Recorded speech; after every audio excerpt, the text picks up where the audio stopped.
Infinity Classes, endless learning.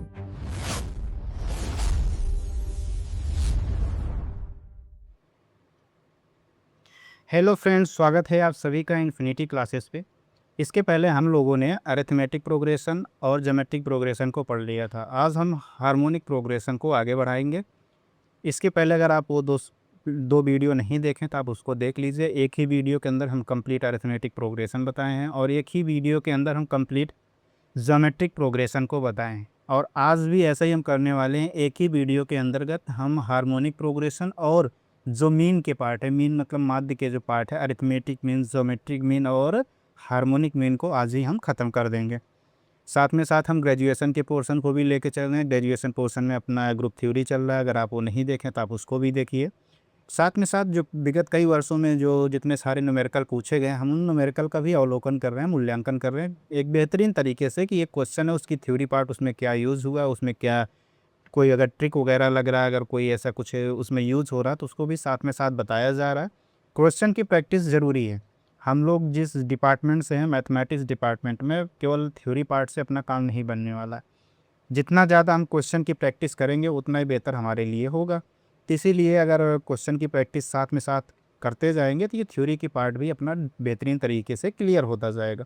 और जो theory के पार्ट हम प्रोवाइड कर रहे हैं, ये मान के चलिए जो थ्योरी के पार्ट को हम प्रोवाइड कर रहे हैं ये सफिशियंट है, इसमें कहीं भी कमी नहीं होनी है।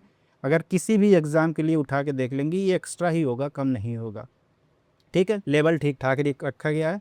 हम थ्योरी के साथ क्वेश्चन थोड़ा कम रखते हैं, इसलिए क्योंकि क्वेश्चन वो ज़्यादा रखते हैं जिनके क्या कहते हैं, जो न्यूमेरिकल्स लगवाते नहीं। तो हम न्यूमेरिकल्स भी लगवा रहे हैं, तो थ्योरी भी पार्ट भी लगवा रहे हैं, तो हमको क्या कहते हैं, वीडियो की जो ड्यूरेशन है थोड़ा उसको मेंटेन करने के लिए थोड़ा न्यूमेरिकल को कट करते हैं। थ्योरी पार्ट को कट कर नहीं सकते।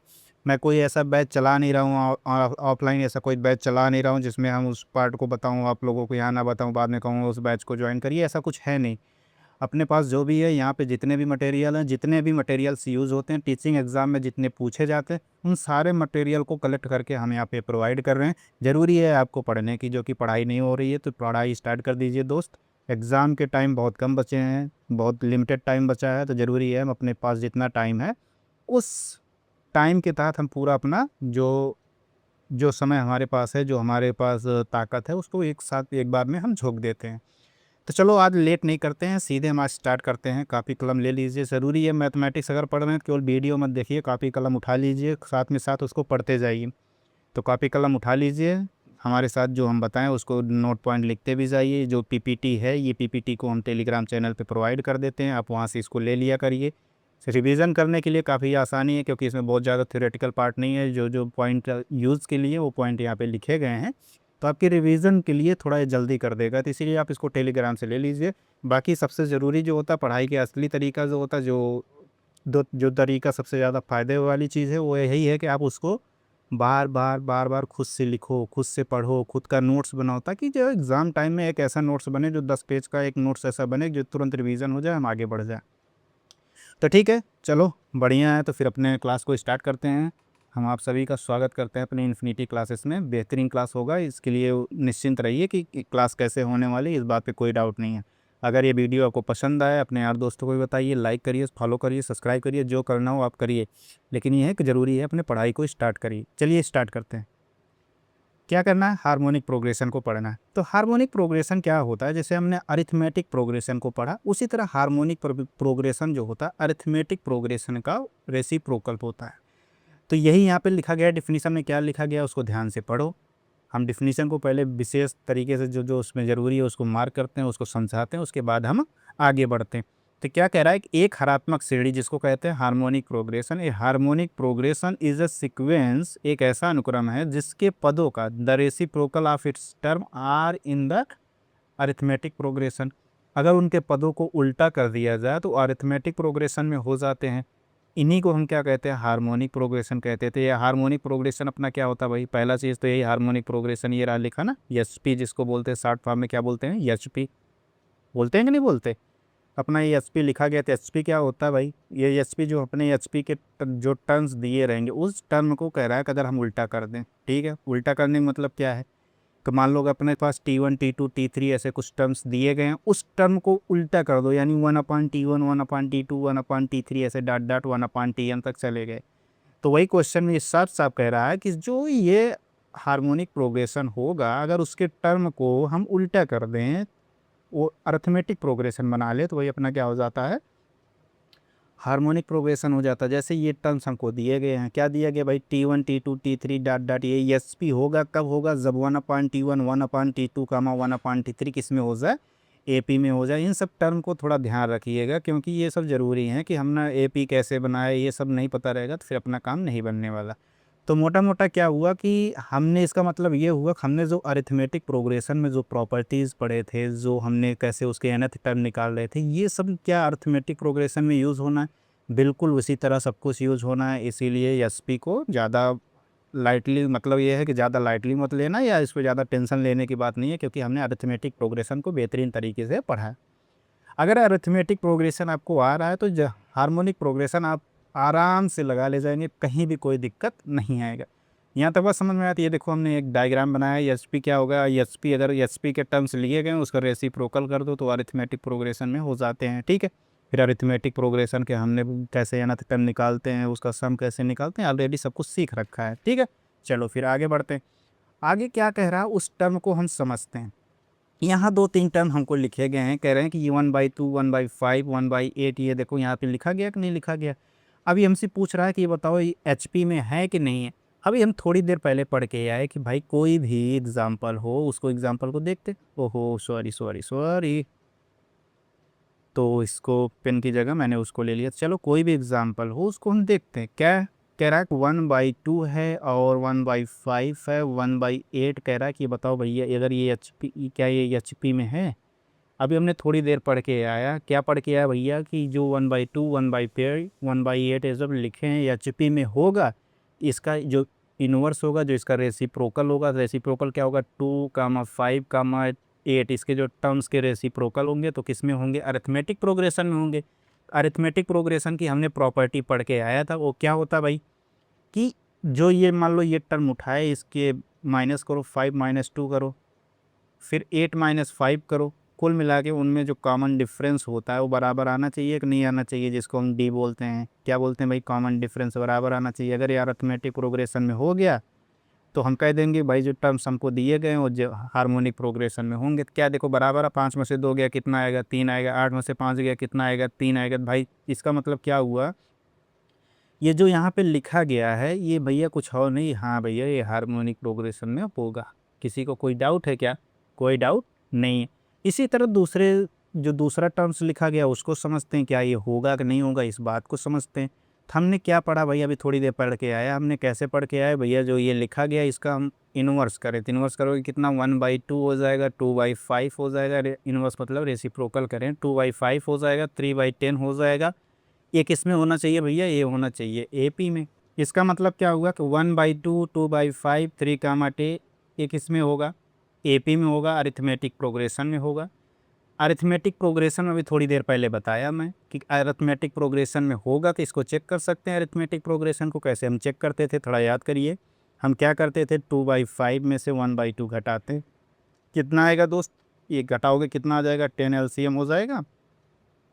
तो कितना हो जाएगा, 2 यानी 5 2 ज़ा 10, यानी कितना हो जाएगा 4, ये कितना हो जाएगा -5, कितना हो जाएगा -1/10, इतना आया।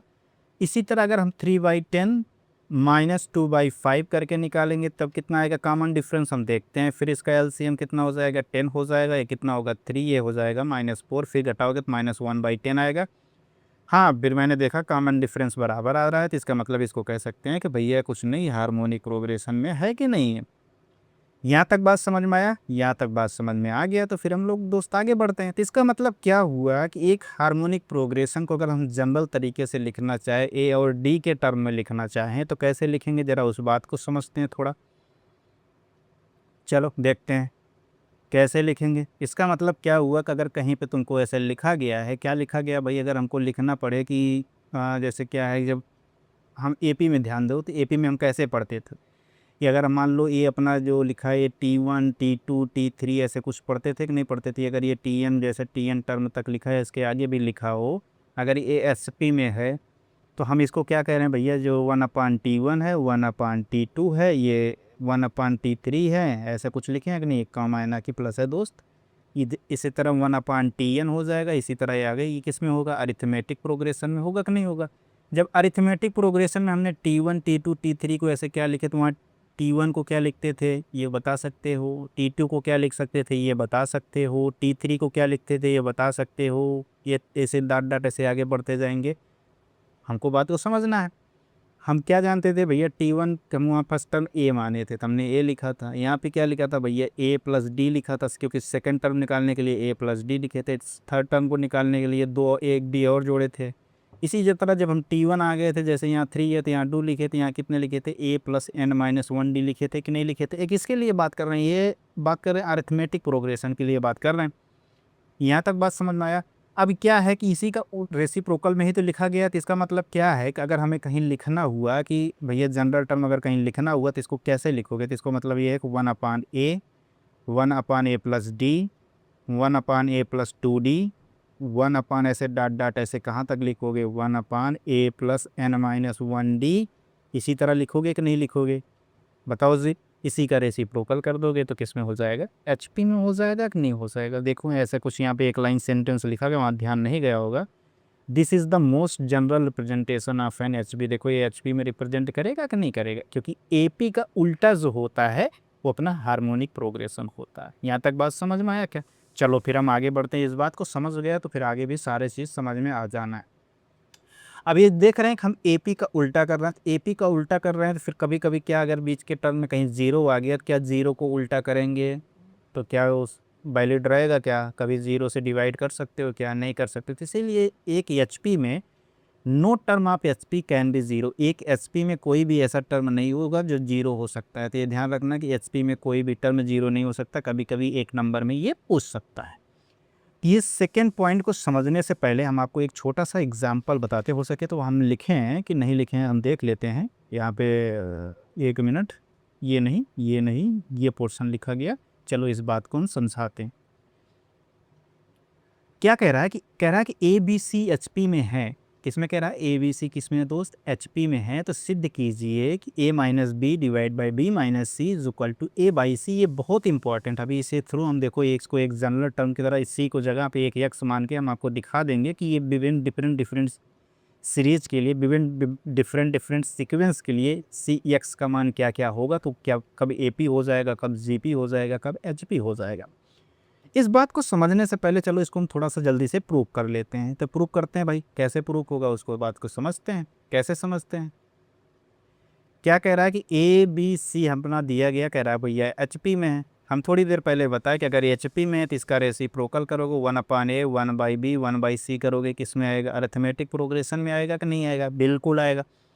उसके बाद मैंने साफ साफ बताया कि अगर अरिथमेटिक प्रोग्रेशन में है तो इनमें का कॉमन डिफरेंस जो होगा बराबर आना चाहिए दोस्त, कि नहीं आना चाहिए। मैंने कॉमन डिफरेंस निकाल लिया। फिर इसका कॉमन डिफरेंस निकालो, कितना आ जाएगा, A minus B divide by AB होगा कि नहीं होगा। इसी तरह ये कितना हो जाएगा, B minus C divide by BC होगा कि नहीं होगा। अब बताओ जी, इसको इधर उठा लाओ, A minus B divide by B minus C is equal to AB upon BC होगा कि नहीं होगा। AB अपॉन BC होगा कि नहीं। ये देखो B पोर्शन कट गया, तो A minus B divide by B minus C is equal to कितना हो गया, ये B कट गया तो A डिवाइड बाई C। इस बात को ध्यान रखना, ये दिमाग में रखना कि अगर ABC HP में है तो A minus B minus C is equal to A by C होगा। A minus B minus C is equal to A by C होगा। इस बात को दिमाग में कंठस्थ रखिएगा, कहीं गलत मत करिएगा, इससे काफ़ी भर भर के क्वेश्चन आने हैं। इसी पोर्शन को हमने देखो, अगर इसी नंबर को हमने मान लिया फर्स्ट, इसी को मान लिया सेकंड, इसी को मान लिया अगर थर्ड, तो इसी पार्ट को इसने क्या लाके लिख दिया, ज़रा उसको गौर से देखिएगा क्या लिखा भाई। इसी पार्ट को उसने क्या है, ऐसे तो लिखा है first minus second divide by second minus third is equal to, यही तो लिखा ना, फर्स्ट बाई थर्ड। ऐसा ही तो लिखा है, कुछ नहीं लिखा गया, ऐसा ही तो लिखा दोस्त, कुछ और लिखा बताओ। ऐसा ही तो लिखा है, ऐसे ही लिखा है। इसी पोर्शन को इधर आके देखते हैं हम, क्या इसी पोर्शन को इधर आके साफ साफ बोला है कि अगर तीन लगातार पदों फर्स्ट सेकेंड एंड थर्ड किस में है, HP में है, तो first minus second, second minus third is equal to first upon third होता है। अगर इसी टर्म को हम आगे एक्सपेंड करना चाहें तो एक्सपेंड करके लिखना चाहें दोस्त, अगर हम मान लेते हैं कि फर्स्ट टर्म अपना ए है, सेकेंड टर्म अपना बी है, थर्ड टर्म अपना सी है, तो इधर इसको अगर एक्सपेंड करके लिखोगे तो क्या लिखोगे दोस्त, जल्दी से बता दो भाई। इसका मतलब इसको क्या लिखोगे तो क्या है, A minus B divide by B minus C is equal to कितना हो जाएगा, जल्दी से बता दो, ए डिवाइड बाई सी होगा कि नहीं होगा। बस इसी टर्म की बात हम वहाँ आगे किए थे कि नहीं किए थे। अब यहाँ तक किसी को कोई डाउट हो तो जल्दी से पूछ लो। किसी को कोई डाउट है दोस्त? कोई डाउट नहीं है, बड़ा सिंपल सा है, बड़ा सिंपल तरीके से बता रहे हैं, कोई ऐसी इंग्लिश या ऐसा हिंदी यूज़ नहीं कर रहे हैं जो आपको समझ में नहीं आए। अंडरस्टैंडिंग रखिएगा इसको। अगर A B C H P में है तो कैसे रखना है, कैसे रखना है, फर्स्ट माइनस सेकेंड करना, फिर सेकेंड माइनस थर्ड करना is equal to first upon third करना, ये ध्यान रहे। अगर एच पी में है क्या होना, एस कर दोगे, अगर एक कंडीशन सेटिस्फाई करेगा तब भी हम दिखा सकते हैं। ऐसे क्वेश्चन देखो, एक क्वेश्चन रखे हैं हम, इस क्वेश्चन को ध्यान से देखो। क्या कह रहा है, उस पद का प्रथम पद ज्ञात कीजिए, उस एच पी का प्रथम पद ज्ञात कीजिए जिसका दूसरा पद, याद आ गया। अगर मान लो ए बी सी, अगर अपन लोग के ए हो, बी हो और सी हो, ये तीन टर्म एच पी के दिए गए हैं, बिल्कुल यहाँ तक बात समझ में आया। उसके बाद कह रहा है कि अगर इसका जो फर्स्ट टर्म हमको ज्ञात करना, ये टर्म हमको फाइंड आउट करना है, जिसका बी कह रहा है, जो सेकेंड टर्म कह रहा है, दूसरा पद कह रहा है 5/4 है, और थर्ड टर्म हमको सी इज इक्वल टू कह रहा है 1/2। अब इसको फर्स्ट टर्म ज्ञात करने में तुमको टाइम लगेगा क्या दोस्त, 1 सेकंड का टाइम नहीं लगेगा, तुम अभी देखो 1 मिनट में इसको निस्तानाबूद कर दोगे। हम पढ़े क्या भाई, फर्स्ट टर्म हमको निकालना है एज इट इज, रहने दो। फर्स्ट माइनस सेकेंड कितना हो जाएगा 5/4, फिर सेकेंड माइनस थर्ड करोगे, सेकेंड माइनस थर्ड 1/2 हो जाएगा, डी इक्वल टू कितना हो जाएगा, ए कितना है भाई, फर्स्ट अपॉन थर्ड होता है तो ए कितना, ए हमको निकालना है, थर्ड कितना हो जाएगा 1/2। यहाँ तक किसी को कोई डाउट हो तो बता दो ज़रा, कोई डाउट है क्या? कोई डाउट नहीं है। इसका मतलब क्या है कि जब इसको सिंप्लीफाई करना है तो सिंप्लीफाई कैसे होगा, ज़रा गौर से करिएगा। अगर हम यहाँ पे देखो 4a-5, देखो मैं डायरेक्ट लिखने वाला हूँ, एक लाइन ज़्यादा नहीं, 4a-5 करेंगे। नीचे देखो 4 एलसीएम होगा तो कितना हो जाएगा 5 - 2, ये डिवाइड बाई 3 लिख दें, कोई दिक्कत है, इज इक्वल टू इसको 2a कर दें। कोई किसी को कोई डाउट हो तो बता दो भाई, कोई डाउट है क्या? कोई डाउट नहीं है। अब इसी पोर्शन को हम क्या ऊपर सॉल्व कर दूं क्या भाई, जो ये पोर्शन अपना यहाँ आया है इसी को हम ऊपर सॉल्व कर दें, किसी को कोई दिक्कत उक्कत तो नहीं हो जाएगी भाई? कोई दिक्कत नहीं होगा। तो हम जब दिक्कत नहीं होगा तो भाई हम मानते हैं कि अगर आपको दिक्कत नहीं है तो हम उसी पे तो टिके हैं। अगर आपको नहीं दिक्कत, हमको क्या दिक्कत है, तो इसको क्या लिख दें भाई, 4a-5 इज इक्वल टू लिख दें 6a लिख दें। ये कितना हो जाएगा 2a इज इक्वल टू -5 कर दें, तो a इज इक्वल टू -5/2 कर दें। कोई दिक्कत है दोस्त? कोई दिक्कत नहीं। अब बता दो ज़रा, ऐसे क्वेश्चन कभी भी कहीं भी आ जाएगा तब उसको तुम गलत करके आओगे क्या? नहीं गलत करके आओगे क्या दोस्त? नहीं करके आओगे ना? मेरी इज्जत तो रखोगे ना इतना पे, ए इज इक्वल टू -2। देखो भाई, मेरी इज्जत का मतलब है कि अपनी इज्जत उतार के यहाँ नहीं रखें, मतलब ये गलत करके मत आना, उसमें अपनी भी सेल्फ रेस्पेक्ट जोड़ लेना, ठीक है। चलो आगे बढ़ते हैं फिर। अगला क्वेश्चन क्या है, अगला क्वेश्चन है या अगला थ्योरी पार्ट है, उसको समझते हैं जल्दी से। अब जैसे क्या हुआ कि अब हम पूछे, जैसे हम एपी को पढ़े थे, जैसे अरिथमेटिक प्रोग्रेशन में ध्यान दो, पहले मैंने अरिथमेटिक प्रोग्रेशन को सीक्वेंस को पहचानना सीखे थे कि अगर ऐसा कहीं लिखा गया तो प्रोग्रेशन में है कि नहीं, उसको पहचाने तो कैसे क्या करे थे कि वहाँ का कॉमन डिफरेंस चेक कर रहे थे, सब टर्म्स की एक दूसरे के, कोई टर्म्स उठाए उसके प्रीसीडिंग टर्म्स को उसका डिफरेंस निकालते थे, ऐसे निकालते जाते थे। अगर सब टर्म्स के बीच का डिफरेंस समान आता था तो हम उसको अरिथमेटिक प्रोग्रेशन कहते थे। तो ऐसे यहाँ पे हमने एचपी को पहचानना सीख लिया। तो वहाँ उसके बाद जब जाके देखो एचपी के, जब हमने एचपी के पहचान लिया तो उसके बाद उसके nth टर्म की बात की है, तो यहाँ पे भी उसके nth टर्म को बात करेंगे। कैसे करेंगे अब उसको ध्यान से देखो, सेम टू सेम चलना है, बस थोड़ा ध्यान रखने की बात है, क्या उसी के रेसिप्रोकल को बात करेंगे। अब क्या कह रहे हैं, माना ए प्रथम पद है, A is the first term and D is the common difference, जो उसका कॉमन डिफरेंस डी है। तो nth टर्म ऑफ एपी क्या पढ़े थे भाई, nth term of AP TN क्या पढ़े थे, जल्दी से बता सकते हो क्या? nth टर्म ऑफ एपी क्या पढ़े थे, जल्दी से बता दो भाई, कहाँ टाइम ले रहे हो?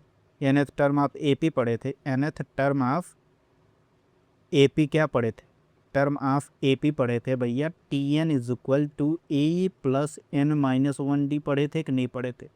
अब हम जानते हैं कि एच पी जो होता है एपी का व्युत्क्रम होता है, उसका रेसिप्रोकल होता है। तो nth टर्म ऑफ एपी कितना होगा भाई, nth टर्म ऑफ एपी कितना होगा, जल्दी से बता दो कितना हो जाएगा, T N, capital T N is equal to होगा 1/a+n-1d होगा कि नहीं होगा, बस यही समझना था। अब बताओ इसमें कोई जल्दी है, कोई दिक्कत है, कोई कुछ बात हो तो बता दो भाई।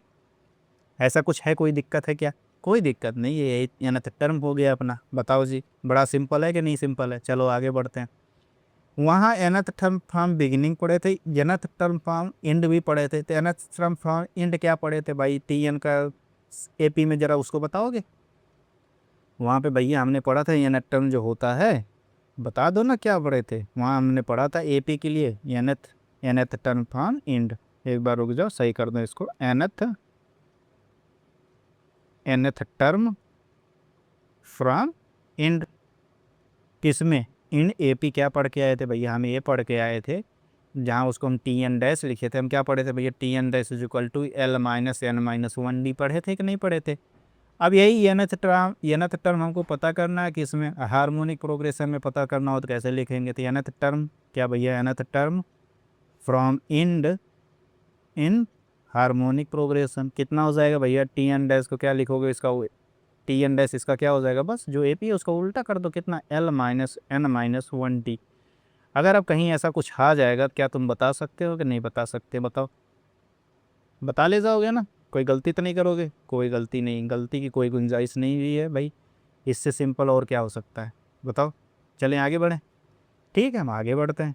अब क्या कह रहा है? 1/a 1/c 1/a-b plus 1/c - b is equal to 0 है। तो सिद्ध करना है कि ए बी सी किस में है? एच पी में। ये क्वेश्चन पूछा गया है, इसीलिए इसमें रखा गया है भाई। ए भी इम्पोर्टेंट है। ठीक है, चलो आगे बढ़ते हैं। किसको लगाते हैं, कैसे लगेगा, फिर इसको सब बताएं। चलो देखते हैं भाई। इस क्वेश्चन को लगाने के बाद फिर तो थोड़ा कुछ और समझना है तो उसको बात को समझते हैं। जैसे उसमें बिगिनिंग से n टर्म प्लस एंड से n टर्म का सम जो होता है वो किसके बराबर होता है? प्रथम और एंड टर्म के बराबर होता है कि नहीं? प्रथम और एंड टर्म के सम के बराबर होता है कि नहीं होता? उसी तरह यहाँ भी समझना है, बिल्कुल अर्थमेटिक प्रोग्रेशन की तरह चलेगा। जरूरी है समझने वाली पॉइंट को पकड़ना जरूरी है यहाँ पे। चलो देखते हैं, पहले इसको समझते हैं फिर बाद में चर्चा करते हैं क्या है क्या नहीं। तो क्या कह रहा है? 1/a+1/c plus 1/a-b plus 1/a-c। देखो एक ध्यान से देखो, जो टर्म्स अपना ए वाला टर्म है जिसमें ए है उसके साथ रख लेते हैं, सी वाले टर्म को जिसमें सी है उसके साथ रख लेते हैं। कोई यहाँ तक दिक्कत है क्या? मैं रख लेता हूँ, क्या दिक्कत है? तो जैसे क्या किया, मैं रखता हूँ किसको? 1/a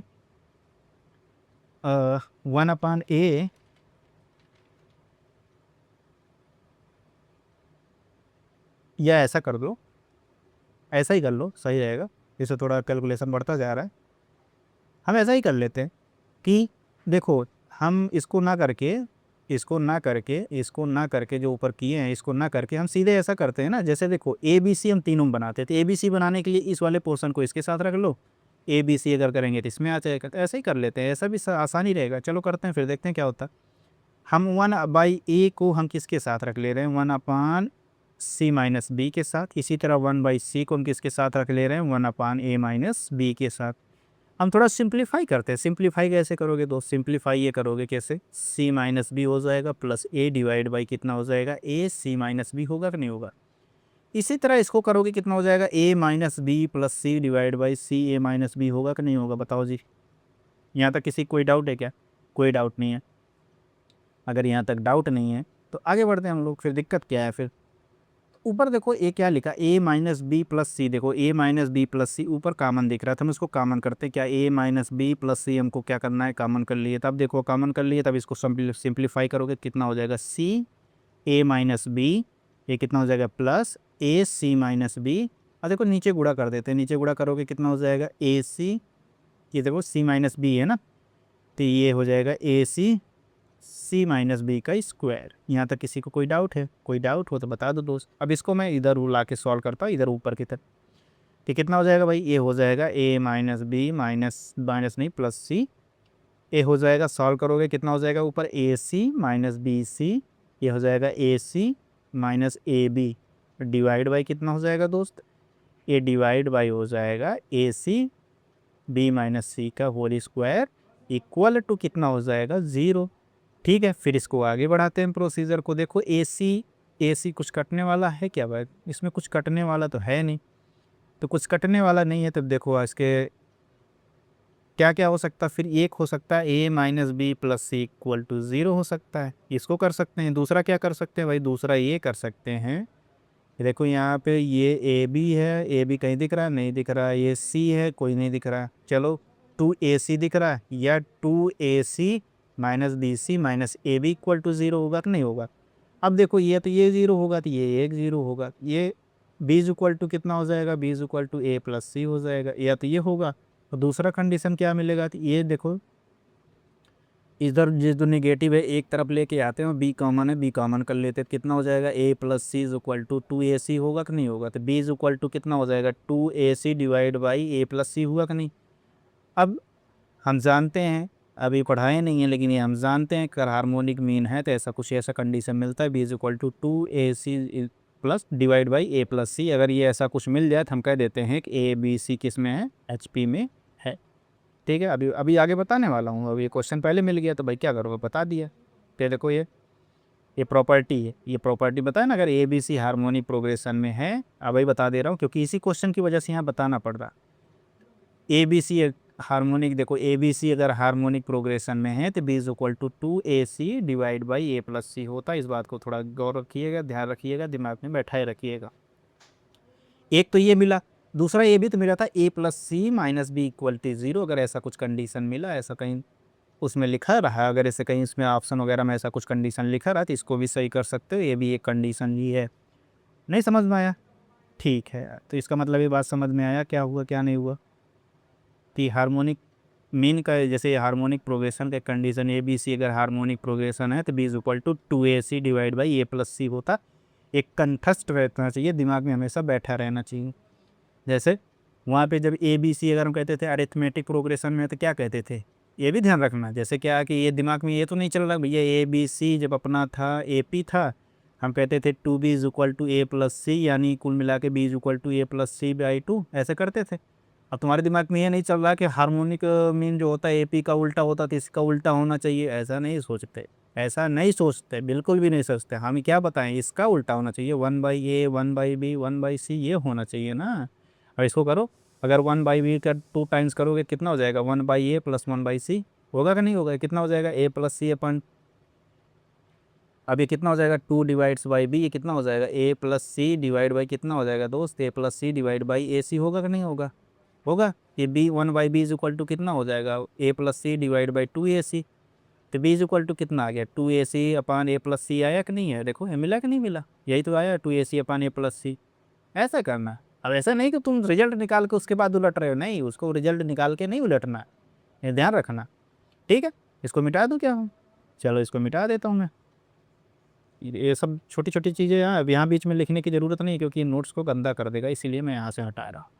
ठीक है, ये सब दिमाग में बैठाए रखना, रिजल्ट को कभी मत उल्टा करना। ठीक है, रिजल्ट नहीं उल्टा करते, उसके टर्म्स को उल्टा करते। जहाँ रिजल्ट को उल्टा करने का काम बन जाएगा वहाँ बताएंगे, जहाँ उस पर रख रहा यहाँ नहीं उल्टा करने बनेगा वहाँ पे मैं सजेशन करूँगा, वार्न करूँगा कि यहाँ पे उल्टा मत करना, नहीं तो अपना गलत हो जाएगा।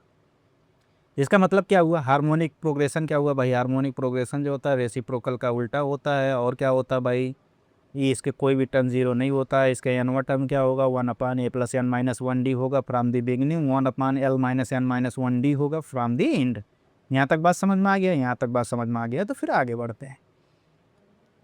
ठीक है, चलें आगे बढ़े। फिर यहाँ पे क्या कह रहा है भाई?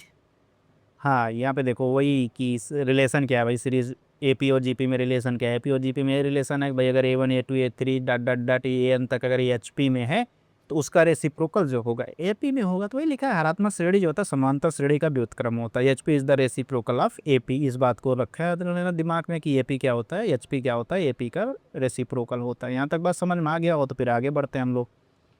अभी एक बात और समझाना हमको बेहतरीन तरीके से, क्या उस पर गौर करिएगा, पहले उसको समझ लेते हैं फिर आगे बढ़ते हैं हम लोग, है ना जी। नोट, सो नोट करके लिख लीजिएगा।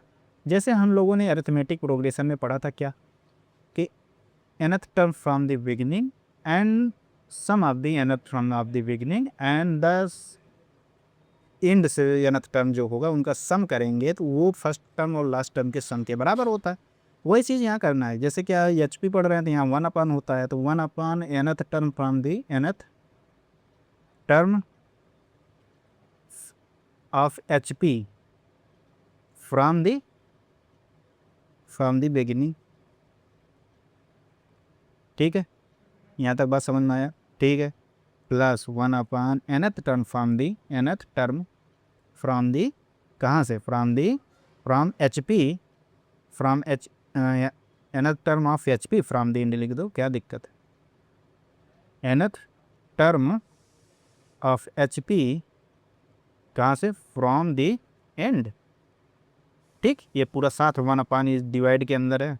ये किसके बराबर होता भाई? ए बराबर होगा ए प्लस एल के।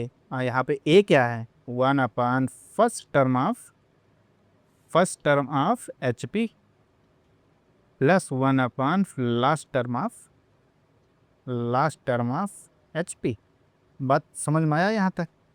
जैसे एपी में नहीं पढ़े थे, बिगिनिंग से एनवा टर्म प्लस लास्ट से एनवा टर्म, ये बराबर होगा किसके? इसका सम करेंगे तो बराबर होगा फर्स्ट टर्म और लास्ट टर्म के बराबर होता था कि नहीं होता था? उसी तरह इसको भी समझिएगा, बस उसका रेसिप्रोकल करके लिखिएगा, क्योंकि हम जानते हैं, क्या जानते हैं भाई, जो अपना हार्मोनिक एच पी होता है, जो अपना एच पी होता है, वो रेसिप्रोकल होता है किसका?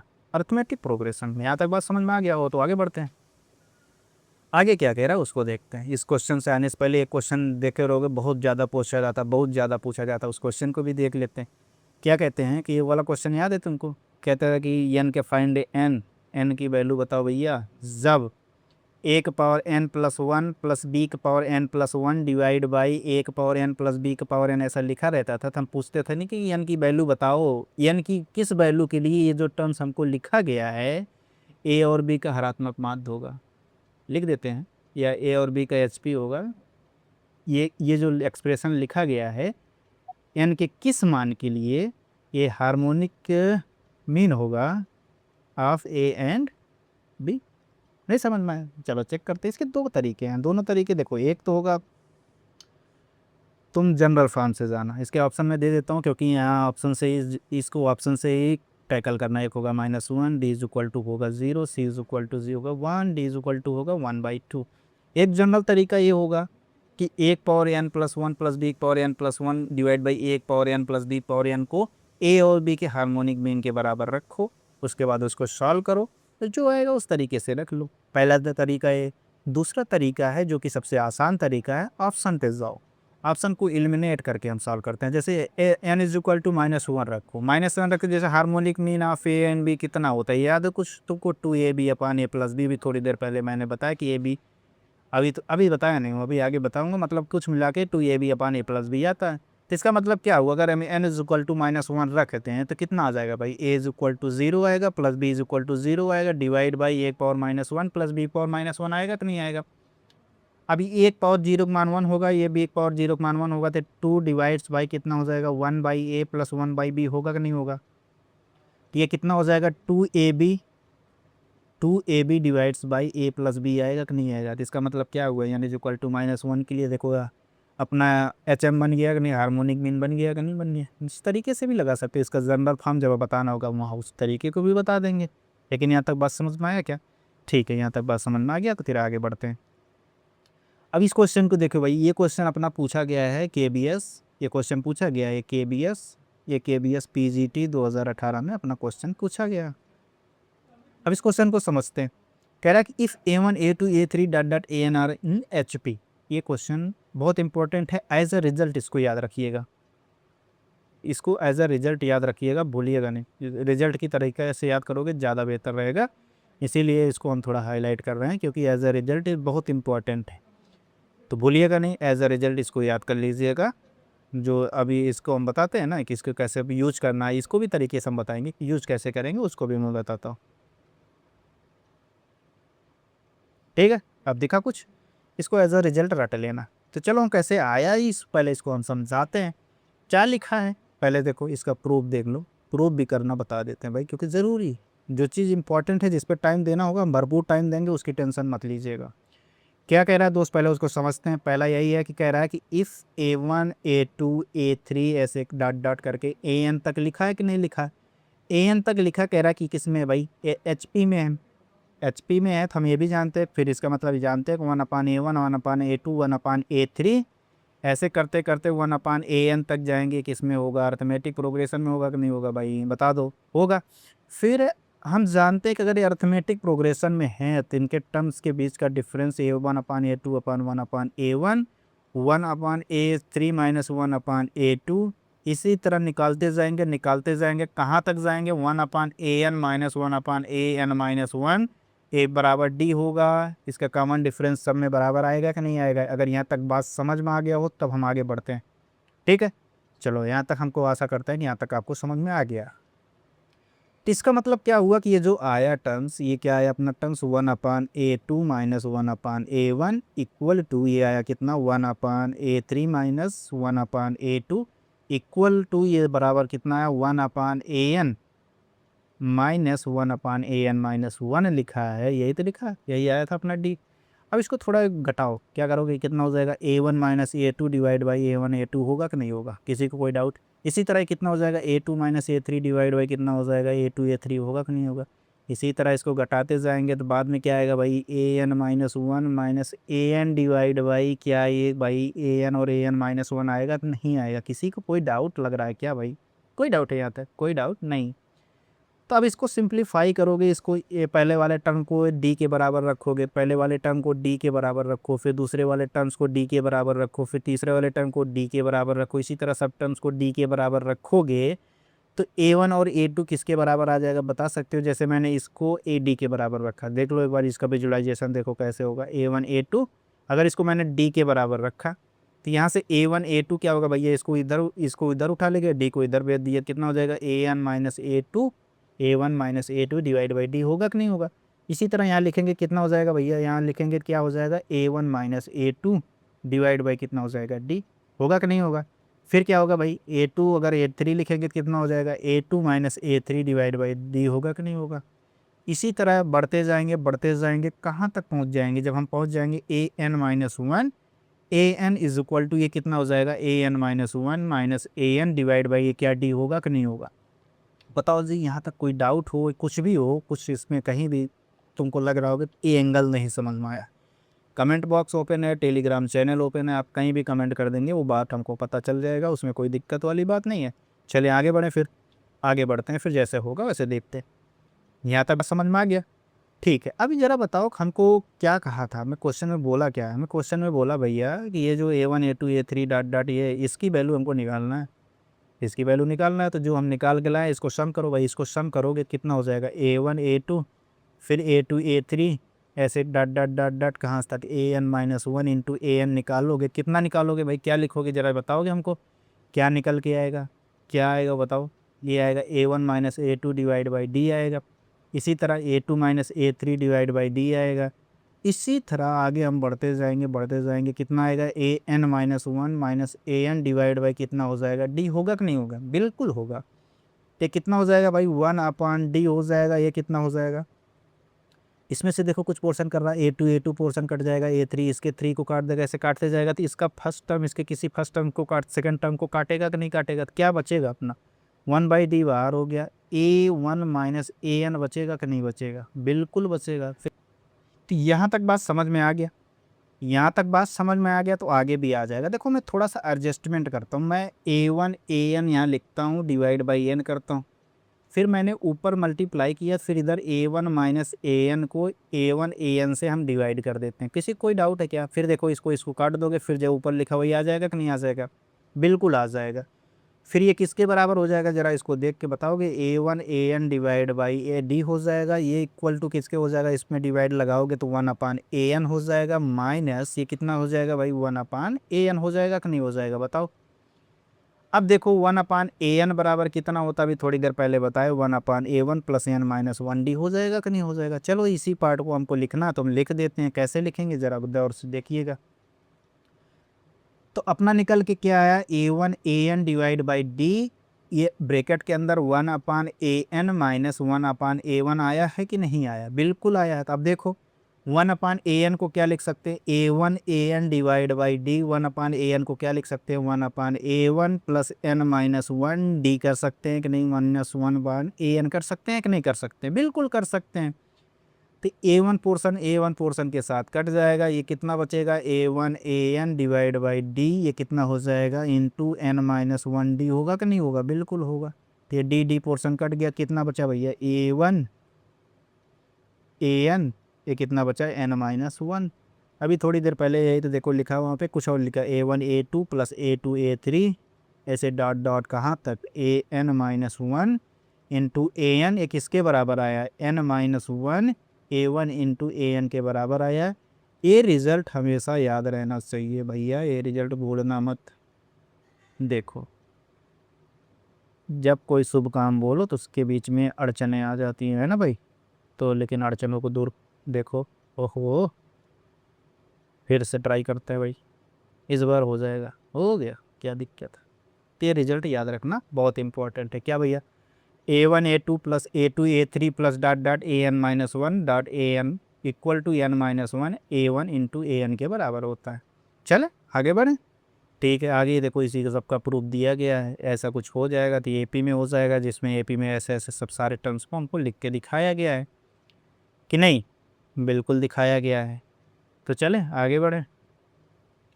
ये देखो फिर वही जो बाद में देखे नहीं, A1 A2 A1 minus A2 divide by two आई, ये देखो ये सबको अलग किए तो ऐसे आया। उसी के प्रूफ देखो यहाँ थोड़ा तरीके से लिखे गए हैं। तो 1/an, ए कहोगे 1/an is equal to 1/an plus N minus one D कैसे हुआ, क्योंकि जब A1 यहाँ पे देखो ध्यान देना, ये कन्फ्यूज़न तुमको कर रहा होगा तो हम बता देते क्यों कर रहा भाई, क्योंकि यहाँ A1 A2 A3 dot dot dot ये जो दिया AN दिया गया था ये HP में दिया गया था। तो 1/A1 1/A2 1/A3 ऐसे करते करते जब हम 1/AN पे पहुँचे तो फिर ये किस में हो गया, अरिथमेटिक प्रोग्रेशन में हो गया।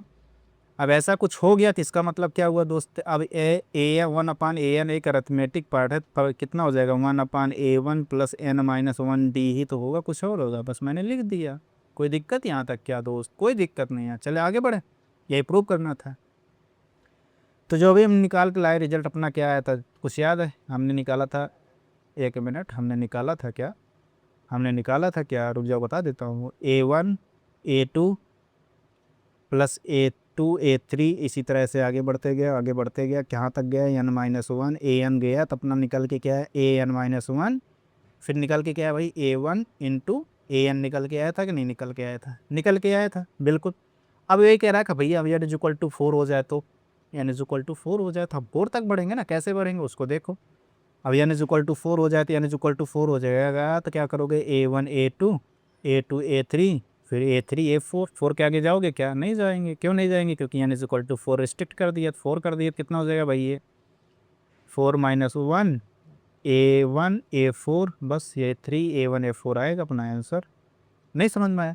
इसी तरह एन इज इक्वल टू 4 होने पर ये हुआ, एन इज इक्वल टू 6 हो जाए तो क्या करोगे दोस्त, 6 हो गया भैया, फिर 6 तक चलेंगे, A1 A2 A2 A3 फिर A3 A4 फिर A4 A5, फिर क्या करोगे भैया A5 A6 करोगे, फिर क्या करोगे दोस्त 5 की जगह जाओ एन माइनस वन, यहाँ 6 रखोगे कितना आ जाएगा 5, A1 A6 आएगा कि नहीं आएगा, देखो ऐसा ही कुछ लिखा गया कि नहीं लिखा गया।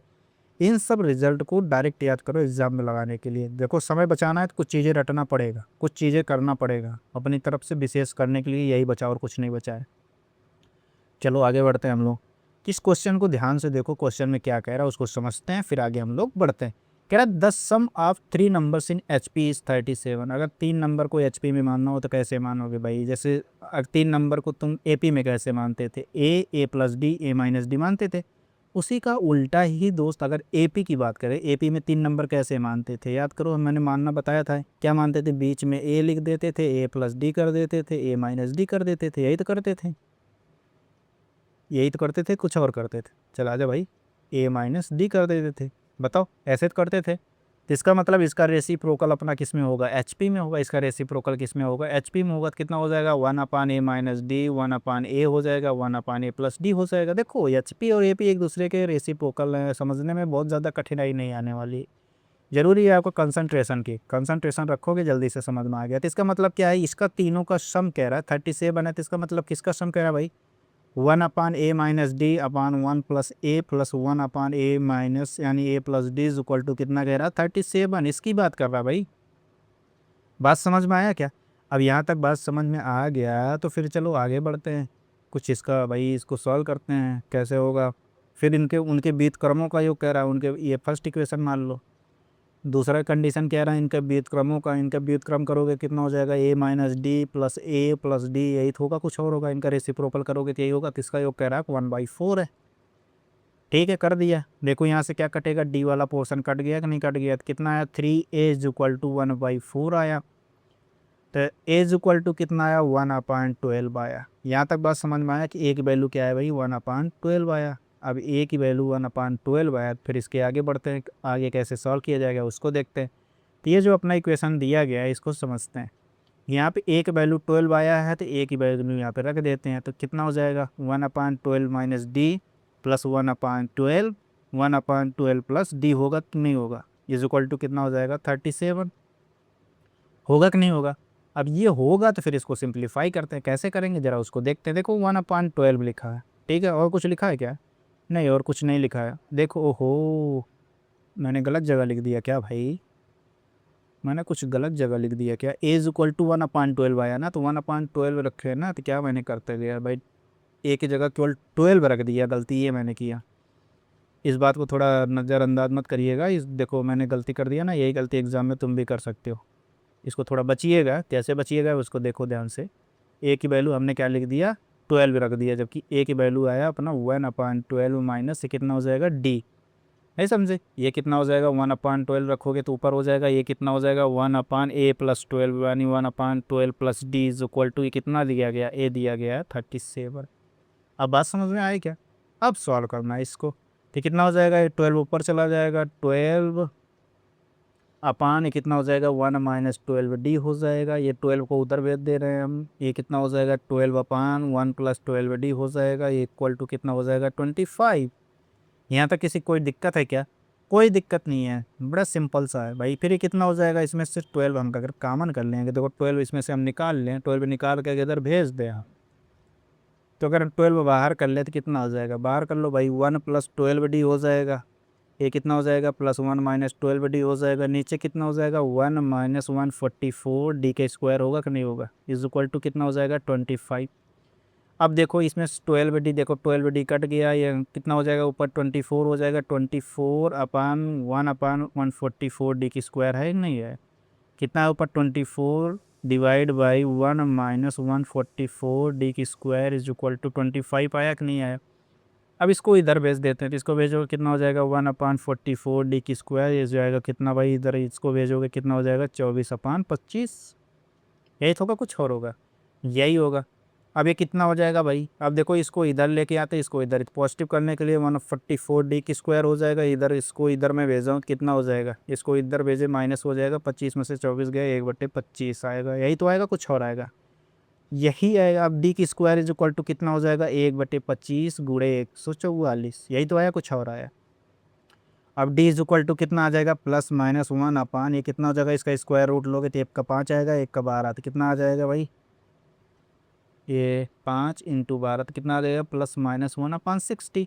यानी एक बार डी की वैल्यू 1/60 रख के देख लेते, देखो दोनों पे वैल्यू आएगा, बस जैसे 1/60 रखे तो कुछ वैल्यू है, जैसे 1/-1/60 रखोगे बस उसी का उल्टा वैल्यू आ जाता, बाकी कोई डिफरेंस नहीं आता हो, आंसर तो वही आना है। तो चलो मैंने डी इज इक्वल टू 1/60 रख के हम चेक करते हैं, किस में चेक करते हैं भाई, जो हमने लिया था, क्या लिया था a - डी, डी a+d में हम चेक करते हैं। तो चेक करो भाई, a - डी कितना हो जाएगा, a - डी a और a+d में हमको चेक करना है, तो चलो करते हैं। a की वैल्यू कितना आया था 1/12 - 1/60, फिर कामा 1/12 हो जाएगा, ये हो जाएगा 1/12 + 1/60, यही तो आएगा, कुछ और आएगा। अब इसको देखो सिंप्लीफाई करो, कितना हो जाएगा ये कितना हो जाएगा भाई 5, ये देखो एलसीएम इसका होगा 60, ये होगा 5 - 1, ये हो जाएगा 1/12 हो जाएगा, इसका भी हो जाएगा 60, ये हो जाएगा 5 + 1, यही होगा, कुछ और होगा। अब इस पोर्शन को हम ऊपर लिख देते हैं, कैसे हो जाएगा भाई, ये हो जाएगा 1/15, डायरेक्ट लिख रहे हैं 1/12, ये कितना हो जाएगा 6 × 10 = 60 1/10। ठीक है, ये किस में आएगा भाई, ये आएगा अपना अरिथमेटिक प्रोग्रेशन में, ये अपना अरिथमेटिक प्रोग्रेशन में है, लेकिन हमें चाहिए एचपी, तो 15 12 और 10 ये अपना किस में होगा, एचपी में हो। ध्यान रखना हम क्या मान के चलें, उस बात को ध्यान रखना, ठीक है। ये हो गया, चलो आगे बढ़ते हैं, फिर अगला क्वेश्चन क्या है उसको समझते हैं।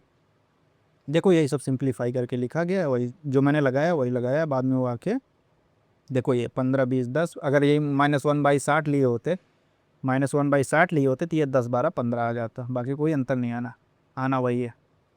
अब चलो इस बात को समझते हैं, इसमें क्या लिखा गया है इसको देखते हैं, जो लिखा गया उसको समझते हैं। अपना काम ही समझना, तो भाई अपना काम है जब समझना ही है तो फिर अपने घबराने वाली बात कहाँ से आ गई। चलो देखो, कह रहा pth qth and rth term of H P are A B C respectively. तो pth term of H P क्या होगा भाई, जैसे कि मान लो हम तुमसे कहते हैं ए बी सी अगर हम मान लेते हैं एच पी में है, तो 1/A 1/B 1/C किस में होगा, ए पी में होगा कि नहीं होगा। अगर हम मान लेते हैं कि ए बी सी अपना एच पी में है तो 1/A इम्प्लाई करेगा 1/A 1/B 1/C किस में होगा, ए पी में होगा, अरिथमेटिक प्रोग्रेशन में होगा कि नहीं होगा। अब अरिथमेटिक प्रोग्रेशन में होगा तो ये कौन सा टर्म है, पीएथ क्यूएथ और आरएथ टर्म है कि नहीं है। तो अरिथमेटिक प्रोग्रेशन के हिसाब से 1/A कितना हो जाएगा, A + P - 1D होगा कि नहीं होगा, बिल्कुल होगा। इसी तरह 1/B इज इक्वल टू कितना होगा, A + Q - 1D होगा कि नहीं होगा, बिल्कुल होगा। इसी तरह 1/C इज इक्वल टू कितना हो जाएगा, A + R - 1D होगा कि नहीं होगा, बिल्कुल होगा। किसी को कोई यहाँ तक डाउट है क्या, कोई डाउट नहीं। अब चलो देखो यहाँ पे क्या लिखा गया, डिफरेंस क्या क्या किया गया। देखो यहाँ पे Q - R लिखा गया, Q - R इससे कर देंगे। फिर इधर देखो A - P - Q भी कहीं लिखा गया कि Q - P - Q लिखा है। पहले हम इसको डिफरेंस करके देखते हैं, फिर इसी तरह के हम सिमिलर करके लिख देंगे। P - Q करो, देखो इसको एक दूसरे से घटाओगे कितना आ जाएगा, इधर A कट जाएगा, P - Q बचेगा, तो P - Q D बचा कि नहीं बचा, इधर इतना बचा। राइट साइड में, लेफ्ट साइड में क्या बचा भाई, ऊपर से घटा रहे हो तो A 1/A अपान 1/B बचा रहे हो नहीं, तभी कितना शो करेगा, तो P - Q D is equal to कितना बनाएगा, B - A divides by A भी बनाएगा कि नहीं बनाएगा, बिल्कुल बनाएगा। अब देखो हमको P - Q A B ही तो चाहिए, P - Q A B चाहिए, तो हम P - Q को एक तरफ रखते हैं, इधर का A B जो इधर लेके आते हैं, और इधर का जो D है इधर भेज देते हैं, तो B - A D हो गया कि नहीं हो गया। इसका मतलब ओवरऑल देखो हमको क्या करना है, इसी ए बी बाई डी करना है कि नहीं, इसको B - A D कर देंगे, इसको A - C D कर देंगे, C - B D कर देंगे, अपना आंसर आ जाएगा कि नहीं। जैसे अब इसको माइनस करोगे, फिर इसको लेके पहले वाले साथ माइनस करोगे, सब ऐसा कुछ आने वाला है कि नहीं आना। देखो हम डायरेक्ट कर रहे हैं, तो जरा हमको बता सकते हो सिमिलरली क्या ऐसे लिख सकते हैं, सिमिलरली क्या मैं लिख सकता हूँ ऐसे, ये जो लिखा R - P C A करेंगे, तो क्या इसको हम ऐसे लिख सकता हूँ A - C divide by D लिख दे, कोई दिक्कत है क्या, कोई दिक्कत, किसी को कोई दिक्कत।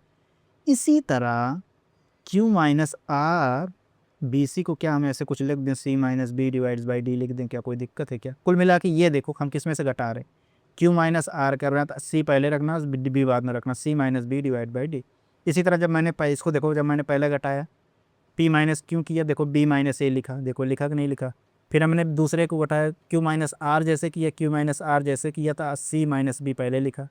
इसी तरह जब A - B करोगे, Q - R का है ना, R - P का, तो R जब C माइनस इसमें से इसको घटाओगे, पहला थर्ड वाले में से पहला घटाओगे, तो क्या लिखो भाई, A - C लिखोगे कि नहीं लिखोगे, A - C device by D लिखोगे कि नहीं लिखोगे। अब इसकी वैल्यू तीनों उठा के यहाँ लेफ्ट हैंड साइड में क्या लिखोगे, लेफ्ट हैंड साइड को पकड़ो, उसकी वैल्यू उठा के पटक दो, कितना पटकोगे भाई, क्या क्या आया अपना, उस वैल्यू को पकड़ो जो जो आया। Q - R B C कितना आया, Q - R B C आया, C - B 1/D बार कर लें, कितना आया C - B, फिर R - P C A कितना आया, A - C plus A - C आया, फिर और ए बी कितना आया, B - A आया, B - A आया। बस इसी को सॉल्व करना। देखो A इसको खाया, C को खाया, B को खाया, हमको क्या जाता है, जो एक दूसरे को खा गए, कितना हो गया 0। अपना लेफ्ट हैंड साइड यही लिखा है कि नहीं लिखा।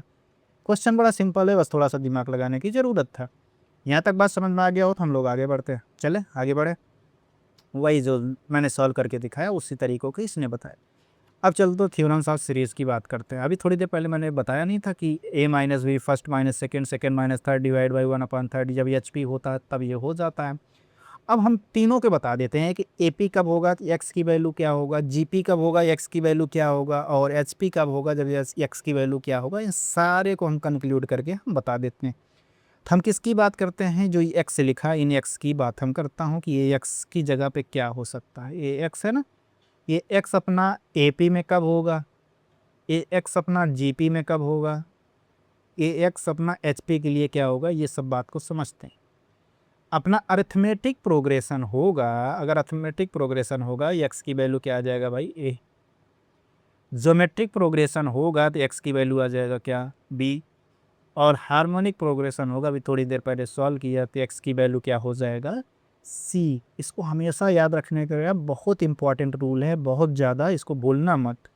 ए minus B minus C minus equal to A divides by X. X की वैल्यू बदलने से देखो अपना क्या क्या बदलना था, सब कुछ बदल गया, नहीं बदल गया। बस ध्यान रखना A B C are three consecutive term of a series, तीन श्रेणी के क्रमागत तन दिए गए हों, किसी श्रेणी के तीन क्रमागत तन दिए, उस श्रेणी को चेक करना हो कि ए पी में है, जी पी में है, एच पी में, तो A minus B minus C is equal to A by X निकालो। एक्स की वैल्यू अगर ए रखने पे अगर वो सेटिस्फाई करे, बी रखने पे सेटिस्फाई करे, सी रखने को सेटिस्फाई करे, उस हिसाब से उसको देख लेना, लगा ले जाओगे। कोई दिक्कत है क्या, कोई दिक्कत नहीं है। चलो आगे बढ़े हम। देखो समांतर श्रेणी होगा कब, जब ए डिवाइड्स बाई ए हो जाएगा, फिर इसको सिंप्लीफाई करो, देखो इधर 1 हो गया तो ए माइनस बी माइनस सी हो जाएगा, 2b upon A plus C हो जाएगा कि नहीं हो जाएगा। हम जानते हैं कि अगर ए बी सी अगर ए पी में है तो B is equal to A plus C divide by 2 हो जाता है। देखो दे रहा है कि नहीं दे रहा। इसी तरह जीपी में चलोगे, जीपी में चलोगे कितना हो जाएगा, divides by A divides by B हो जाएगा। इसको तिरछा मिर्चा गुणा करोगे तो देख लेना बाद में B square is equal to A C आता है। आगे बढ़ें, फिर क्या कह रहा है बात, बात जो आगे कह रहा है उसको देखिए। अगर एचपी में होगा तो एचपी में निकालोगे, बाद में अभी थोड़ी देर पहले मैंने निकाल के ऑलरेडी दिखा चुका हूँ। बताओ किसी को कोई डाउट है क्या, कोई डाउट नहीं है। अगर यहाँ तक समझ ना आए तो वीडियो एक बार फिर घुमा के एक बार फिर दौड़ के देख लेना, सब कुछ समझ में आ जाएगा। अब क्या कह रहा है, थोड़ा मिक्स क्वेश्चन देखते हैं। अब एपी और जीपी को कुछ मिला के देखते हैं क्या कहता है क्या नहीं कहता, उस सब चीज़ को समझते हैं बारी बारी से। क्या कह रहा है कि A B C are in A P, A square plus B की स्क्वायर सी की square in H P, then prove that. अगर A B C A P में है, क्वेश्चन को सोल्यूशन देखते हैं भाई। सोल्यूशन यही कर दूँ, कोई दिक्कत है क्या, कोई दिक्कत नहीं है। क्या दिक्कत होगा आपको, भैया को थोड़ी ना करना है, हमको करना है ना जी। तो दिक्कत आपको क्या होने वाला, दिक्कत तो हमको होगा। तो कह रहा है कि ए बी सी अगर ए पी में है, ए पी में होने का मतलब क्या है दोस्त, कि B is equal to A plus C divides by 2 होगा। इसी तरह कह रहा है कि ए की स्क्वायर बी की स्क्वायर सी की स्क्वायर किस में है, एच पी में है। एच पी में है तो B square is equal to कितना होगा, 2a की स्क्वायर सी की स्क्वायर डिवाइड बाई ए की स्क्वायर प्लस सी की स्क्वायर होगा कि नहीं होगा, बिल्कुल होगा। अब इसी पार्ट को हम समझते हैं। ये कितना लिखा है कि इसको क्या लिख सकते हैं, B square is equal to A की स्क्वायर प्लस सी की square is equal to 2a की स्क्वायर सी की स्क्वायर लिख सकते हैं कि नहीं लिख सकते, बिल्कुल लिख सकते हैं। यहाँ तक किसी को कोई डाउट है क्या, कोई डाउट नहीं होना चाहिए, यहाँ तक तो वेरी सिंपल है। अब चलो इसको मैं बनाता हूँ, थोड़ा एडजस्टमेंट करता हूँ। इसको बी की स्क्वायर कर दिए, इसको करता हूँ कि ए प्लस सी का होल स्क्वायर कर दिए, माइनस यहाँ 2a की स्क्वायर सी की स्क्वायर घटा दिए। किसी को कोई दिक्कत है क्या, कोई दिक्कत हो किसी को बता देना दोस्त। यहाँ सॉरी, यहाँ बीच में ए स्क्वायर लिख दिया ना, ये नहीं, ये दिक्कत तो होनी चाहिए थी लेकिन आप लोगों को हुई नहीं। ए माइनस 2ac होगा। यहाँ तक समझ में आया क्या बात, यहाँ तक समझ में आ गया तो फिर आगे बढ़ते हैं।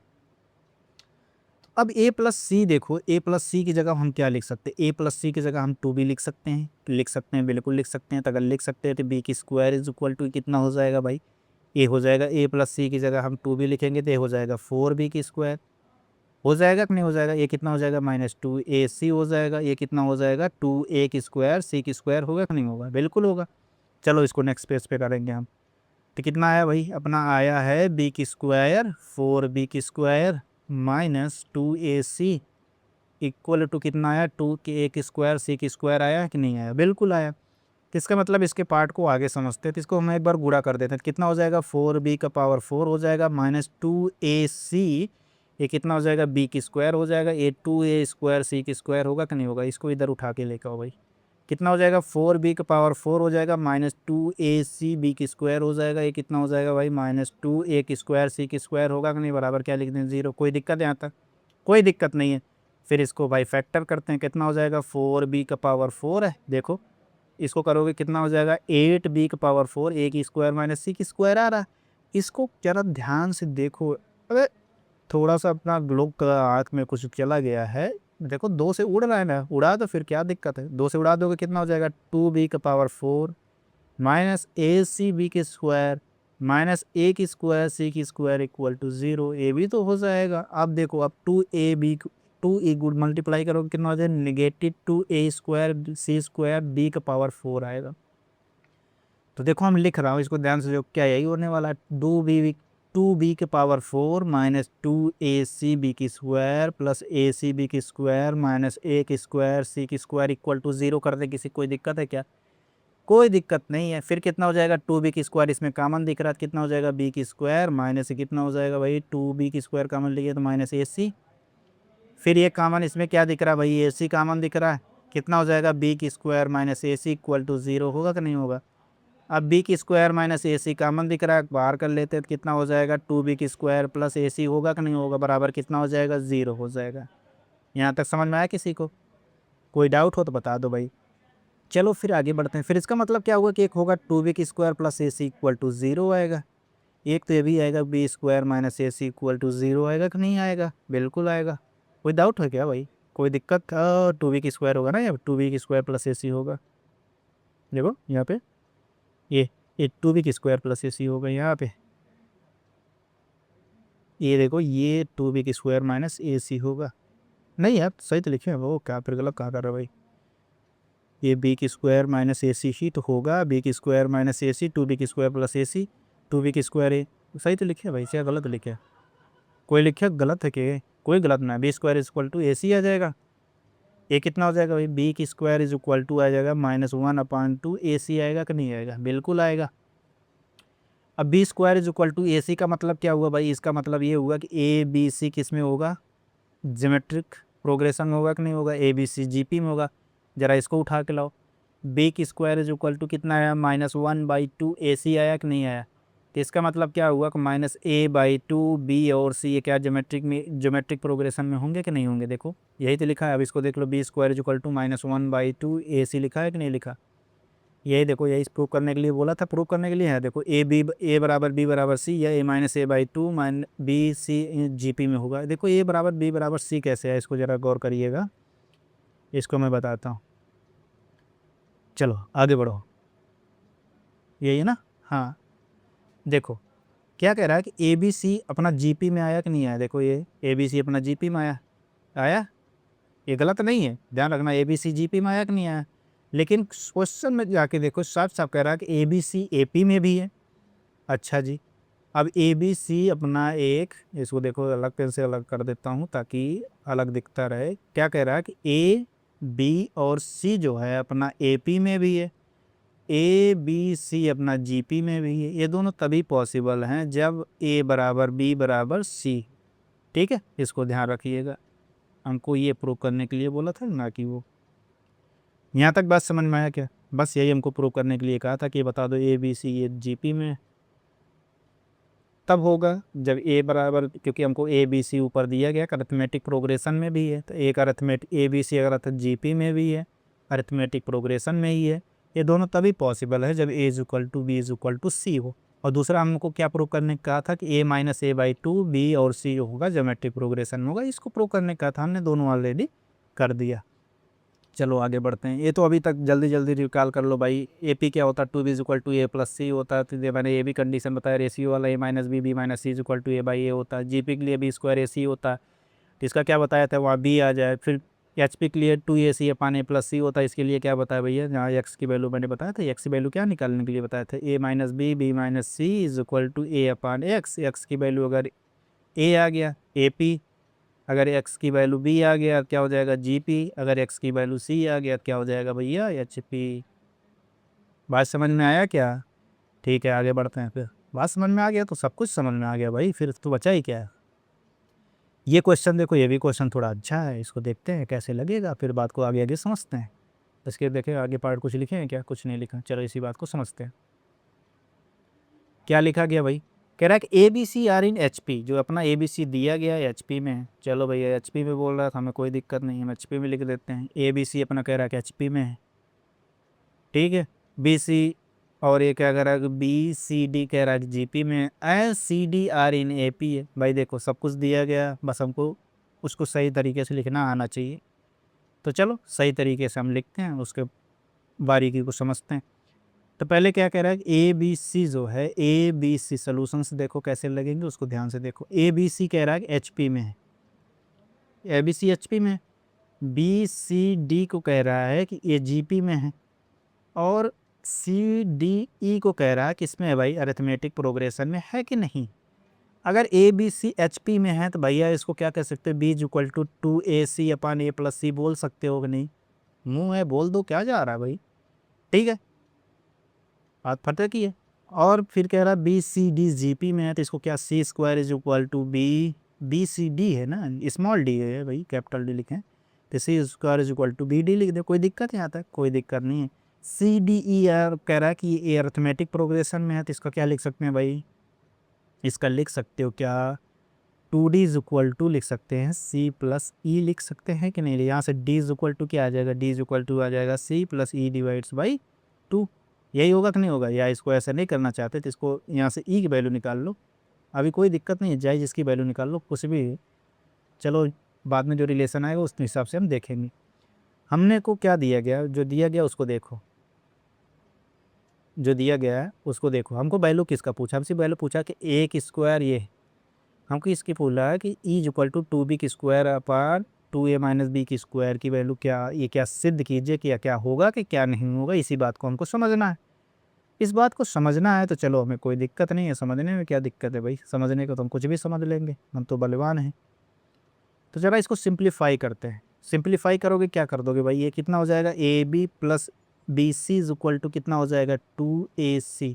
हमें सी की वैल्यू चाहिए तो इसको इधर लेके आओ, तो इधर लेके आओगे कितना हो जाएगा, इधर रहेगा ए बी, इधर लेके आओगे कितना हो जाएगा, ये सी बाहर कर लिए तो 2a माइनस बी, तो यहाँ से सी की वैल्यू क्या आया भाई, A B upon 2a minus B. बात समझ में आए यहाँ तक? चलो ठीक है, अब आगे बढ़ते हैं। अब कहोगे ऐसा मैं क्यों कर रहा हूँ, ऐसा मैं इसलिए कर रहा हूँ कि मैं इसको थोड़ा यहाँ से थोड़ा एडजस्टमेंट करना चाहता हूँ। देखो यहाँ ई इज इक्वल टू कितना हो जाएगा, 2d माइनस सी हो जाएगा। अब डी और सी की वैल्यू यहाँ से निकालने थे, हमको सी की वैल्यू मतलब लग गया। अब डी की वैल्यू यहाँ सी स्क्वायर बाई बी कर देंगे। देखो कुछ इक्वेशन मिला कि नहीं मिला, मिल गया, इसी में लगते हैं।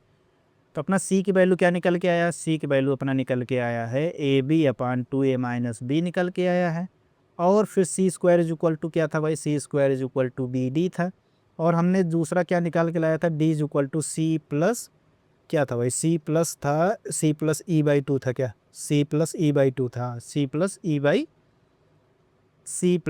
बाई टू था, ये ई है भाई, ई बाई टू था। अब इसको देखो यहाँ से ई इज इक्वल टू कितना हो जाएगा, 2d माइनस सी होगा कि नहीं होगा? तो डी की वैल्यू देखो, डी की वैल्यू यहाँ से क्या लिख दें, यहाँ से लिख दें डी की वैल्यू क्या, सी स्क्वायर बाई बी कर दें, कोई दिक्कत है क्या? और माइनस सी की वैल्यू क्या रख दें भाई, A B minus 2a minus B कर दें, कोई दिक्कत है क्या? किसी को कोई दिक्कत हो तो बता दो भाई, कोई दिक्कत नहीं है। चले आगे बढ़ें, चलो आगे बढ़ते हैं फिर। ठीक है, यहाँ तक समझ में आया क्या? ठीक है, ये कितना हो जाएगा 2/b। और यहाँ से देखो सी की स्क्वायर वैल्यू फिर उठा के यहाँ से रख देते हैं, सी के यहाँ रख दोगे कितना हो जाएगा, A B divides by 2a minus B, minus A B divides by 2a minus B, as it is रहने दो। यहाँ तक बात समझ में आ गया क्या? यहाँ तक आ गया तो फिर गलती पकड़ना तो ये था कि यहाँ पे रहेगा होल स्क्वायर। ठीक है, फिर आगे बढ़ते हैं। हम देखो A B upon 2a minus B का होल स्क्वायर हम बाहर करते हैं, बाहर कर लिए। A B upon 2a minus B का होल स्क्वायर को बाहर किए हैं, तो फिर यहाँ कितना बचेगा, 2 डिवाइड्स बाई बी बच रहा है। हमने बचा रखा है कि यहाँ पे ये बचा था, फिर हमने एक ए बी बाहर किया, यहाँ कितने ए बी था, 2 ए बी था, एक ए बी को बाहर किया तो एक ए बी यहाँ बच गया। और नीचे के पोर्शन को हम पूरे उठा लिए तो कोई दिक्कत नहीं है। और फिर मैंने यहाँ से ए बी अपान इतना 2a माइनस बी के स्क्वायर को बाहर किया तो एक स्क्वायर यहाँ से एक्स्ट्रा उठा लिए गए हैं, तो यहाँ से 2a माइनस बी कर दे, कोई दिक्कत है? कोई दिक्कत नहीं। यहाँ तक बात समझ में आ गया क्या? अब ये वाला बी देखो, इस बी को कह रहा है भैया हम तुमको खा जाएंगे, तो कह लो खा जाओ, क्या करेंगे भाई। अब तो कितना बचेगा, A B upon 2a minus B का स्क्वायर, तो कितना हो जाएगा, ये हो जाएगा 2a माइनस, ये कितना हो जाएगा माइनस 2a, कितना हो जाएगा प्लस बी, ये दूसरे को काट गए तो कितना बचा भैया, ए बी की स्क्वायर इज इक्वल टू कितना है, इसका आंसर यहाँ ऊपर लिख दूँ, कितना निकल के है, ए निकल के है ए बी की square divides by 2a minus B का होल स्क्वायर। यही तो आया, यही वैल्यू किसका निकल के आया, ई। यही हमको प्रूव करना था, नहीं करना था, जाकर देख लेना, यही हमको प्रूव भी करना था कि E is equal to A B की square is equal divides by 2a minus B का स्क्वायर। बात समझ में आया यहाँ तक? यहाँ तक बात समझ में आ गया तो फिर हम आगे बढ़ते हैं, अपने पास फिर रखा ही क्या है। इसमें क्या कह रहा भाई, ए बी क्वेश्चन तो उनके मान ज्ञात कीजिए। क्या कह रहा भाई, if 3 positive integer A B C are in A P G P and S P as well. अच्छा, ये बहुत इंपॉर्टेंट। चलो देखो क्या कह रहा है कि अपने पास 3 धनात्मक संख्या ए बी सी है, जो कह रहा है कि ये तीनों ए पी भी है, जी पी भी है और एच पी भी है। कह रहा then the their values are, A P की वैल्यू क्या मतलब ए बी सी की वैल्यू क्या होगा, उसके मान क्या होंगे, यही हमको बताना है। बड़ी सिंपल सी बात है। चलो, लेकिन ये है कि अगर नहीं समझ में आया तो भाई बड़े कठिन सी बात है। इस बात को हम थोड़ा समझाते हैं फिर आगे बढ़ते हैं। इसको एज ए रिजल्ट भी याद रखना है। क्या है भैया? रिजल्ट। एज ए रिजल्ट इसको याद रखना। क्या याद रखना है? क्योंकि हमको क्वेश्चन में क्या क्या कह रहा है कि ए बी सी जो है तीनों है। तीनों मतलब क्या है? ए पी भी है, जी पी भी है, एच पी भी है। ये देखो, ये है, यही तो कुछ कह रहा है, क्या कुछ और नहीं कह रहा है? यही कह रहा है। तो चलो समझते हैं। अगर ए पी रहा, अपना ए पी रहा, क्या ए पी रहा भाई? A B C. अगर ए पी रहा तो बी इज इक्वल टू कितना हो जाएगा? ए प्लस सी डिवाइड्स बाई 2 होगा कि नहीं होगा? अगर ए बी सी अपना जी पी रहा तो B square is equal to कितना हो जाएगा? ए सी होगा कि नहीं होगा? अगर ये अपना एच पी रहा, ए बी सी अपना एच पी रहा तो बी इज इक्वल टू कितना हो जाएगा? 2ac divides by A plus C होगा कि नहीं? अब तक ये रट ना जाना चाहिए भाई, हर एक क्वेश्चन में यही यूज करके लगाना है। ध्यान रहे, यही ये अधिकतर क्वेश्चन इसी से आने हैं, बस इधर उधर करने होते हैं। वही गलती इधर उधर वाले में हो जाता है। बाकी ये तो आपको पता ही है कि B is equal to A, अगर अर्थमेटिक प्रोग्रेशन में तो A plus C divide by, geometric progression में B square is equal to A C, harmonic progression में तो B is equal to 2ac divide by A plus C हो जाता है। यहाँ तक समझ में आया क्या? ये फर्स्ट और सेकंड को पकड़ो, from first and second. First और सेकंड से देखते हैं भाई क्या हो जाएगा। ए प्लस सी, बी की स्क्वायर है, इज इक्वल टू ए सी है, तो ए प्लस सी की वैल्यू यहाँ रख देते थे। ए प्लस सी डिवाइड बाई 2 का स्क्वायर इज इक्वल टू कितना हो जाएगा? ए सी होगा कि नहीं होगा? होगा। ये कितना हो जाएगा? ए प्लस सी का whole square is equal to कितना हो जाएगा? 4ac होगा कि नहीं होगा? अब इसको एक्सपेंड करोगे, 4ac के अलावा निगेटिव हो जाएगा, तो कुल मिला के क्या इसको लिख दूँ? ए माइनस सी को स्क्वायर कर दोगे बराबर 0, तो क्या देगा? ए बराबर सी देगा कि नहीं देगा? ए बराबर सी दिया। अब ए बराबर सी दिया तो फ्रॉम वन से देखो, ये अगर पहले वाले समीकरण से देखो, इस समीकरण से अगर ए बराबर सी आ गया तो बी इज इक्वल टू कितना आ गया? सी की जगह ए रख दोगे, डिवाइड बाई 2 कितना आया? ए आया कि नहीं आया? अगर इसको हम चौथा मान लें और इसको हम पाँचवा मान लें, 4 एंड 5 से कितना हो जाएगा भाई? 4 एंड 5 से क्या आ रहा है? ए बराबर बी बराबर सी आ रहा है कि नहीं आ रहा? देखो ध्यान से देखो, ये वैल्यू आ रहा है कि नहीं आ रहा? ये हमको प्रूव करना था। क्या आएंगे? ए बराबर बी बराबर सी आएगा। एज अ रिजल्ट याद रखना। अब रिजल्ट में क्या याद रखना उसको ध्यान से सुनो। अगर ए बी सी 3 टर्म्स इस प्रकार लिखे गए हैं, देखो आगे रिजल्ट लिखा गया है। 3 पॉजिटिव नंबर्स हैं, ए P G P H P में हैं। ठीक, इनमें से किन्हीं दो में अगर ए पी और जी पी में है तो तीसरे में ऑटोमेटिक होगा। यदि 3 धनात्मक संख्याएं किन्हीं दो ए पी और जी पी एच पी में है, वो जो 3 नंबर्स दिए गए हैं, अगर ए पी जी पी में है तो एच पी में होगा, ऑटोमेटिक होगा। अगर ए पी एच पी में दिया है तो जी पी में होगा।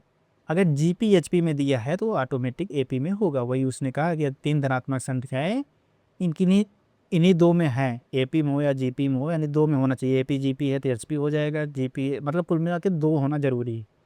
तो तीसरी श्रेणी में भी होगा, ये बात ध्यान रखना। वो तीसरी भी श्रेणी में होगा। अगर जो भी है A P G P H किस में होगा? एच पी में। मान लो A P H P H किस में होगा? जी पी में। मान लो जी पी और एच पी में है तो किस में होगा? ए पी में होगा। तो इसका मतलब क्या हुआ? इसका मतलब क्या हुआ? कोई तीसरी श्रेणी में होगा और वो संख्याएं समान होंगी। तीसरी श्रेणी में होगा और संख्या समान होगा, तो इसका मतलब क्या है कि A is equal to B is equal to C. अभी हमने निकाल के लाके दिखाया कि नहीं दिखाया? ठीक, आगे बढ़ें। चलो आगे बढ़ते हैं। आगे क्या है ये देखो, अभी सारा सब कुछ हमने पढ़ के आया क्या है उसी को एक बार रिकॉल कर लेना। वही ये टर्म वही एक, अगर दो मैच कर जाए, अगर A P ji H P match कर जाएगा तो किस में होगा? जी पी में होगा।